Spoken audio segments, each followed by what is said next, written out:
মহাদেবের গণ্ডি মন্ত্র। এই মন্ত্র দিয়ে আপনারা গণ্ডি দিয়ে কাজ করলে কোনো রকম আপনাদের ক্ষয়ক্ষতি হবে না। তো এই মন্ত্রর নিয়মবিধি খুব সহজ। দেখা গেলো কোথাও মাঠে ঘাটে বা শ্মশানে বসে কাজ করছেন, ভূতপ্রেত বা তান্ত্রিকের ভয় থেকে থাকে, তখন আপনারা কী করবেন, আজকের দেওয়া এই মন্ত্রটি, যে মহাদেবের গণ্ডি, এই মন্ত্রটি আপনারা মুখস্থ করে নেবেন। মুখস্থ করে নেওয়ার পর যখন আপনারা প্রয়োগ করবেন তখন একটি লোহার খিল বা পেরেক নেবেন। সেই লোহার খিল বা পেরেকের উপর আজকের দেওয়া মন্ত্রটি আপনারা 3 বার পাঠ করে 3টি ফু দিবেন। 3টি ফু দিয়ে গোল করে চারিদিকে দাগ টেনে দিবেন।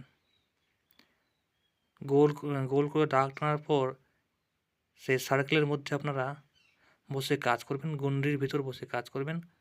কোনো প্রকার খারাপ দৃষ্টি বা অশুভ শক্তি আপনাদের ক্ষয়ক্ষতি করতে পারবে না। এই মন্ত্রটা আপনারা গণ্ডির ক্ষেত্রে ব্যবহার করতে পারেন।